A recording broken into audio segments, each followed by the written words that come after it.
Hello, this is Ryan Thompson. I'll be explaining a little bit of terminology here today. I'm going to start out with the basic things on the keyboard. The keyboard has, the full-size piano has 88 keys. The lowest one being A, the highest one being C. Now each key has its own letter name. In music, you use the first 7 letters of the alphabet. So you have A, B, C, D, E, F, G. When you run out of letters, you start over. So you have A, B, C, D, E, F, G, A, B, C, D, and so on. Now, a lot of people call this middle C. This is called middle C. Now, it's relatively true because it's C nearest the middle of the keyboard, but it's a little bit misleading because this C isn't actually the middle of the keyboard. If you were to count all the way from left to right and you stop here, this will be the 44th key. There's 88 keys, so you have the first 44 and you have the last 44. So this would technically be the middle of the keyboard. But this is the C nearest the middle of the keyboard, so they call it middle C. Another reason why they call it middle C is I'll show you in a second. On the grand staff, this is a treble clef and this is a bass clef. I'll explain those in a second. When you combine the two, you have the grand staff. This would be C on the treble clef, and this would be C on the bass clef. So this is C in the middle of the grand staff, which is why it's called middle C. Now, I'll explain the staves now. Now this is called a staff, but two or more together, they're called staves. This is what you write the pitches on. This is the treble clef, or AKA the G clef, because if you notice, it looks like a G. This is the bass clef, or the F clef. As you'll see here, with the 2 dots, it looks like an F. There's an right there. You erase that. There's another reason why these are called F and G clef. It's because this loop that you have to make the G clef or the treble clef, this line is G. And the 2 dots on the bass clef surround F. So that's why it's called that. That's why they have those names. Now, you remember we just said that when you get to G, you have to start over with the letters. So you have A, B, C, D, E, F. And if you go backwards, this will be F2, right? Because you're going backwards from G. And this will be E, and so on. And the same thing here, F, G, A, starting over, and B. And if you go down, running out of space, you have E, D, C, B, A, and bottom line being G, starting over. Now that is a little confusing. So what we do is we do it like this. E, G, B, D, F for the treble clef. And on the bass clef, G, B, D, F, A. You can remember that in any way that you want to. Wherever you say, some people say every good boy does fine, or good boys do fine always, or whatever you decide to remember. But that's always the order for treble and bass clef. That's the lines. Now the spaces are as follows. For the treble clef, you have F, A, C, and E. These are it spells out the word face, or E calf if you go the other way, but don't do that. That's just confusing. And the other one is A, C, E, and G, or all cows eat grass, or all cars eat gas, or whatever it is you decide to remember it as. But that's treble clef, and that's bass clef. Now, I'll give you a second to write that down. This is treble clef. This is bass clef. I'm about to erase it. We're going on from there. Now, you may ask, what does that have to do with this? Well, when you get to writing things down, you notice that you run out of spaces. There's only 5 lines. So what do we do when we run out of spaces and we want to go higher? You write what's called a ledger line, Ledger. This would be a ledger line, a line above the staff. So this would be F, remember, you would have G, and to go to the next A, you have to write a line above the staff and put an A there. Same thing with the bottom. You have E, D. If you want to write a C below the staff, you draw a line, put a C, put another note there. Same thing with the bass clef. Now, that's what the C is written on, the middle C. So if you have the middle C on the bass treble clef, that's what they look like. Either one. C on the treble clef, C on the bass clef. Now there's something that you should know that I noticed that a lot of gospel musicians get confused when they start saying things about pitches and notes. There's a difference between a pitch, a note, and a key. Now, a key can refer to either the physical keys on the keyboard. Whatever key is there, you can have these things. These are the keys on the keyboard. Or it can refer to the tonal center of a piece of music. Like if a pastor were to say, put me in A flat.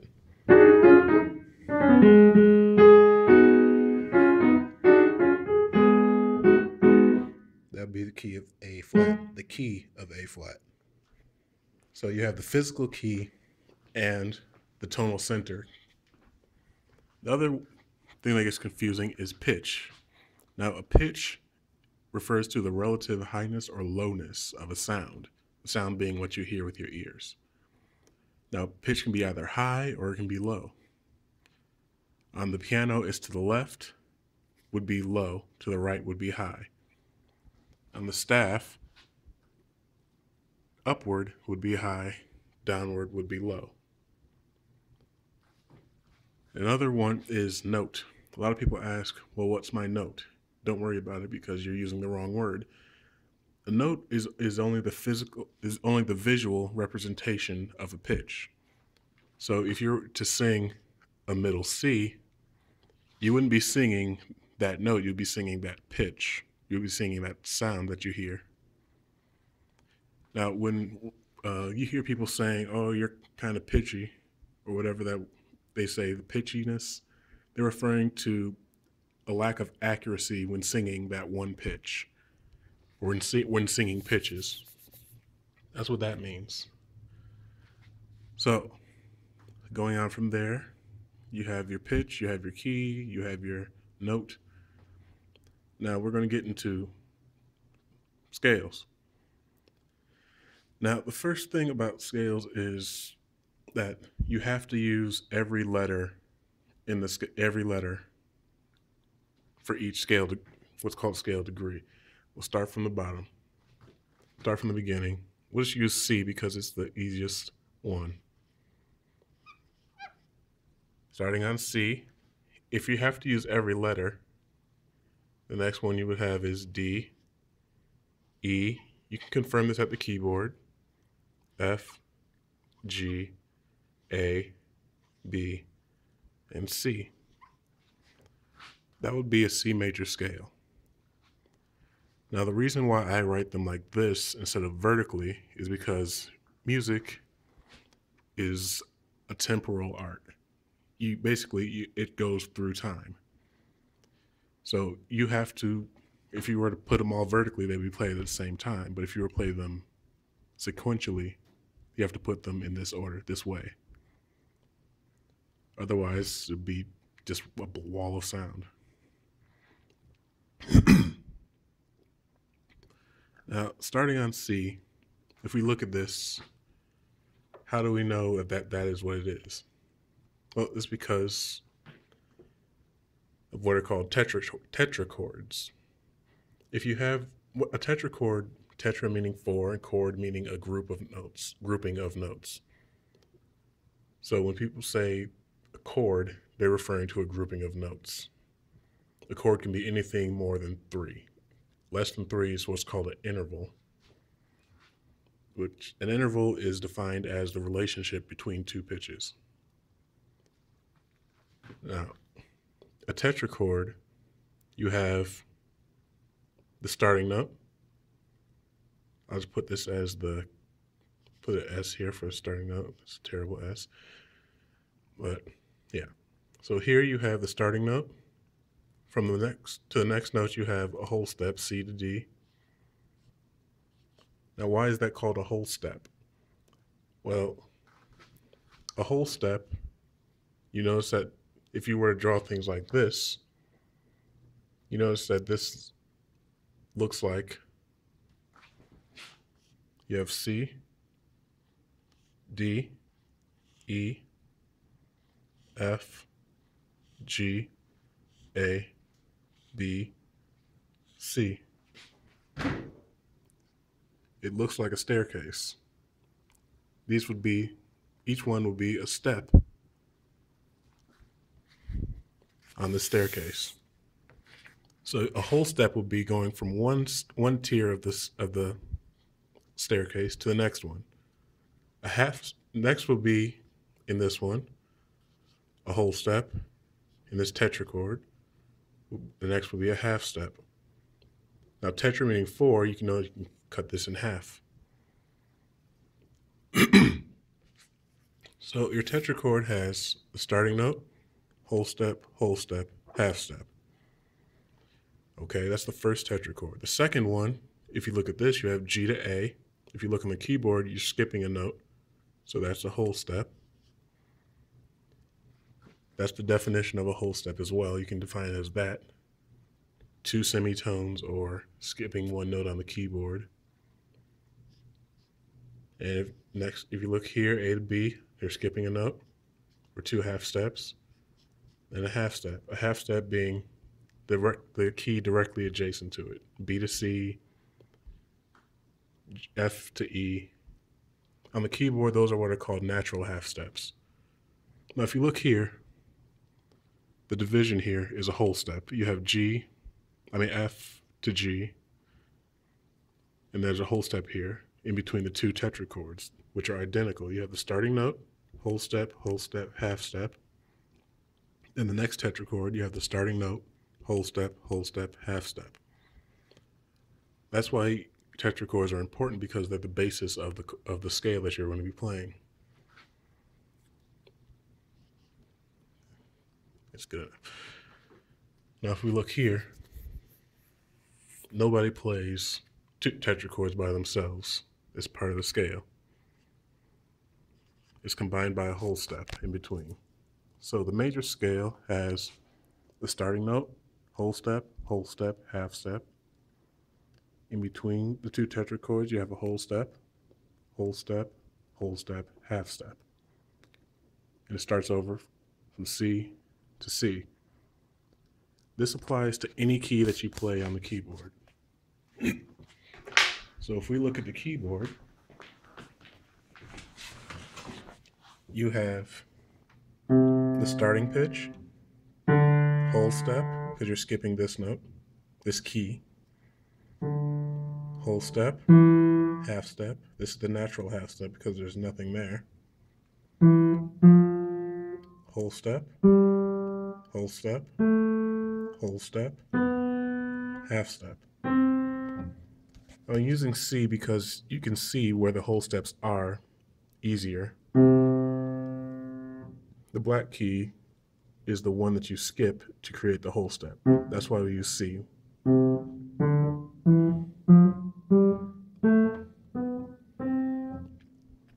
Now this works on any key on the keyboard. Starting pitch, whole step, half step, whole step, whole step, whole step, half step. Anywhere on the keyboard this works.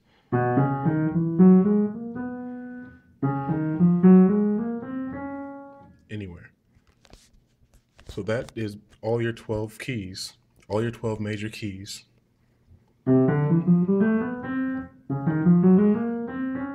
You can use that same tetrachord pattern, 2 tetrachord pattern, to create any major scale on the keyboard.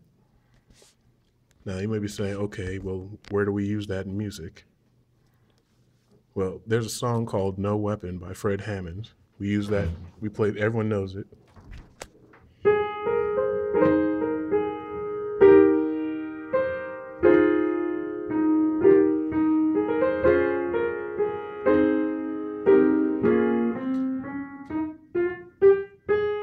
The bass is playing the A flat major scale.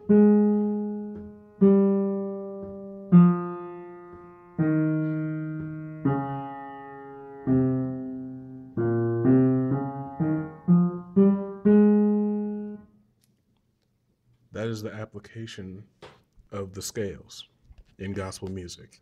That's one of the uses that we have with the descending bass line.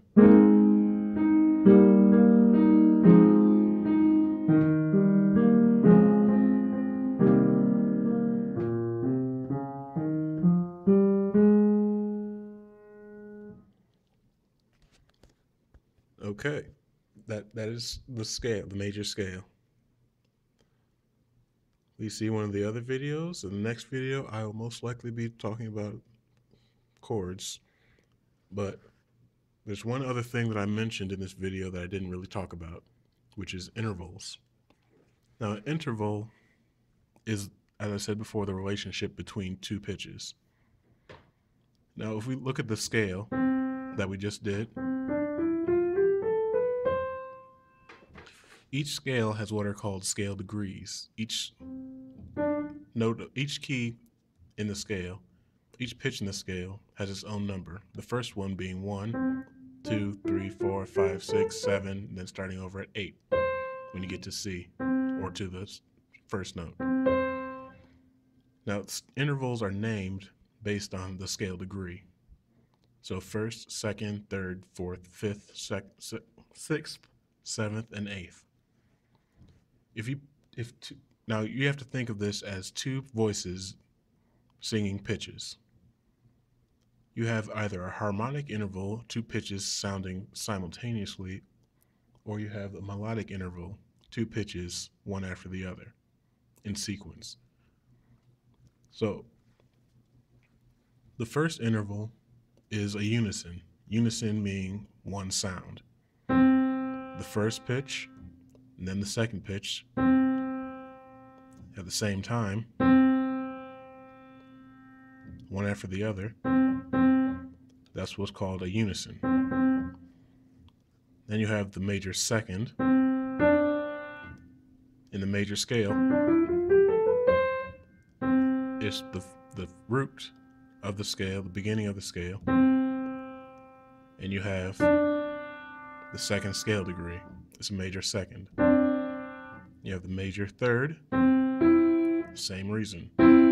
Major sixth, same reason. Major seventh. Then the two that are skipped are the perfect fourth and the perfect fifth. Now,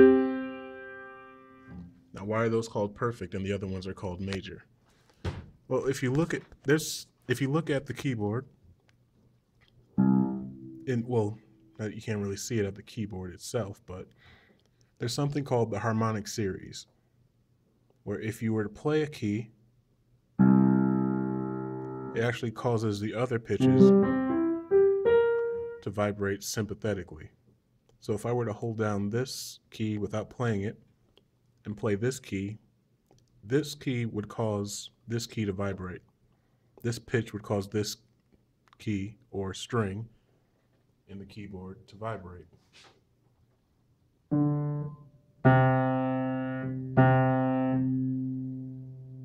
Now it's ringing without me playing the key.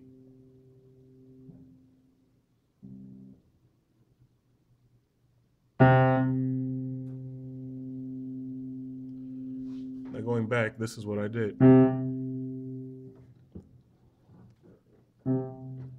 Now if I go up here, you see the fifth, perfect fifth, it would have the same effect. So I'm using this pedal, the middle pedal, the Sostenuto pedal, to hold down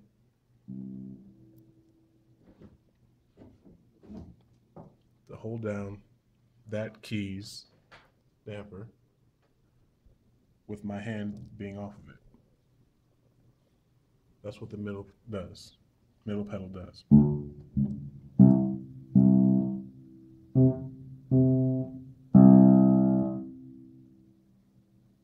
Now if I were to play this,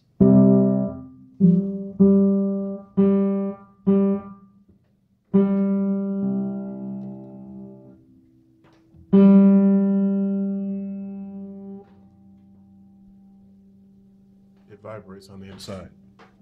Now looking at the harmonic series, you have this, and the next interval above that would be. Now those two intervals together are the only two adjacent intervals that create an octave. An octave meaning two pitches of the same name, 8 scale degrees apart.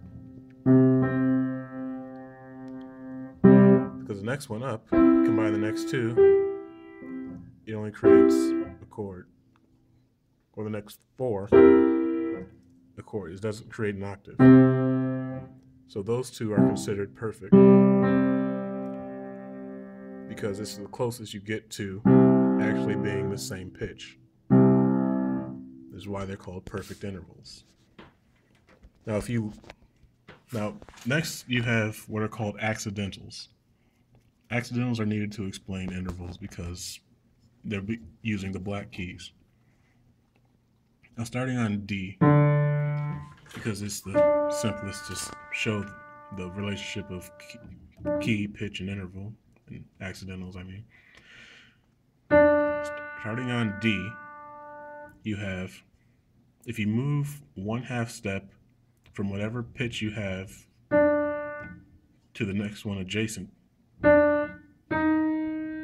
you would create a sharp. This would be D, D sharp. If you go to the left, you'll be creating a flat, D or D flat. If you move 2 half steps or a whole step, you'd be playing D, D double sharp. If you go down 2 half steps or a whole step, you'd be playing D, D double flat. Now this is a C. You know that's a C. You know that's an E. This is a C. It's also a D double flat.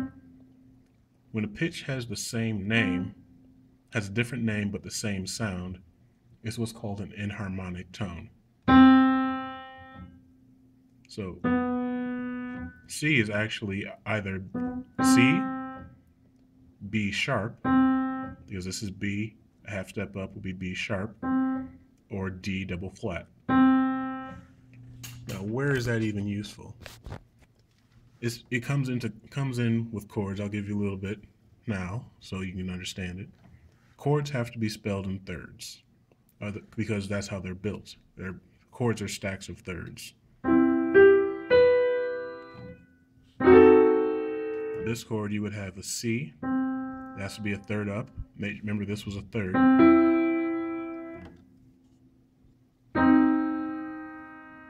So there'd be C, E flat, G flat, and since it has to be a third, you can't say A because that's not a third, that's a second. has to be some kind of C, some kind of E, some kind of G, and some kind of B. You have, this is what's called a diminished seventh chord. C, E flat, G flat, B double flat. Now you may say, that makes no sense, why not just call it A? Because when you look at it on the staff, even though you already not need this explanation, but I'll give it to you anyway, because people make us think about it. You have a C, E, G, and B. These are what are called thirds. These are intervals. You have the C, that's a third. You have a fifth, and you have a seventh. Third, fifth, seventh. Now it has to contain some kind of C, E, G, or B. Now if you have the diminished seventh, this would be a C diminished seventh chord. You'd have C, E flat, G flat. And you can't have a B natural because that wouldn't be a C diminished seventh chord. It have to be a B double flat.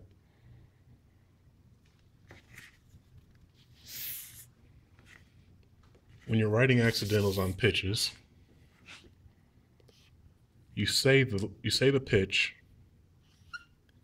and then you say what accidental it has. But when you're writing it, you write the accidental before it. This mostly developed from people playing to make sight reading easier. You go from left to right when you're reading. So you see the flat before you see the sharp, before you see the pitch, or you see the sharp before you see the pitch. Now, the way that accidentals developed is initially you had just the flat. The flat was the first accidental. Then they had to think, how do we get rid of the flat when we don't want to have it anymore? Well, we just add a line to it, which creates the natural sign. That's how that developed. I'm like, okay, now, but what if we want to go the other way? Instead of being flat, we want to go the other way. So they just started adding things to it. That's how you got the sharp, or the pound sign, or hashtag. I don't like pound sign. Yeah, that's how you got that. Then they said, well, what if we want to go two? We don't want to just go one half step up. We want to go 2 half steps up. Well, what they did, you may see, they took this and they turned it sideways. It actually creates an X if you fill it in and then turn it sideways. That's a double sharp. And flats, they just got lazy, like double flat. We've already added stuff and we filled it in, just make it 2 flats. That's a double flat. So if we do this, you have B, you have B flat, then you want to get rid of the B flat, you have a B natural. You want to go higher, you have a B sharp. Want to go even higher than that, you have a B double sharp. Then you get rid of the sharp. All the sharps together, you got a B natural. Then you can go B double flat. That's how each of them look as you're going through. You don't need an extra natural, but that's how each one looks on the staff. But that's getting a little bit ahead, so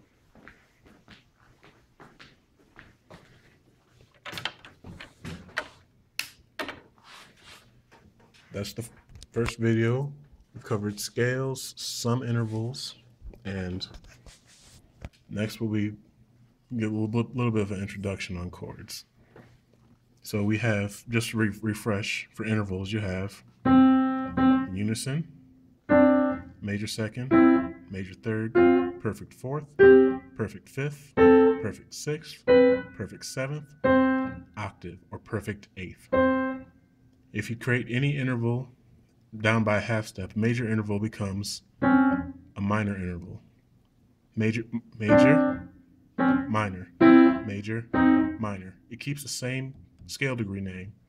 Major second, minor second. Major third, minor third. Major sixth, minor sixth. Major seventh, minor seventh. Now, perfect intervals, when you decrease them by a half step, they become perfect intervals become diminished. So you have the perfect fourth, diminished fourth, perfect fifth, diminished fifth, perfect octave or diminished octave, diminished eighth.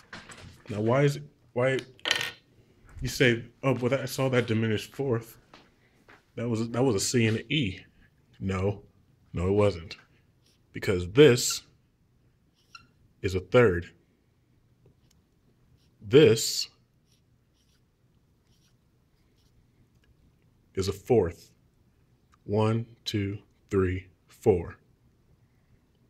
1, 2, 3. That's why it's called a diminished fourth, because it's a fourth, but it's decreased in size by a half step. Same thing with the fifth. This is a fifth. This would be a diminished fifth. It's a fifth diminished. And you have the octave, so diminished perfect eighth. Then you have diminished eighth.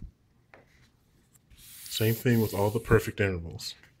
The only one that doesn't really make any sense at all is diminished unison, because that's really, why would you even, it's not even possible to write. I'll try, see, diminished, see, that is at the same time, I guess, like this. That's just weird. Don't do that. That makes no sense. But that should give you a primer, get you ready for chords the next time.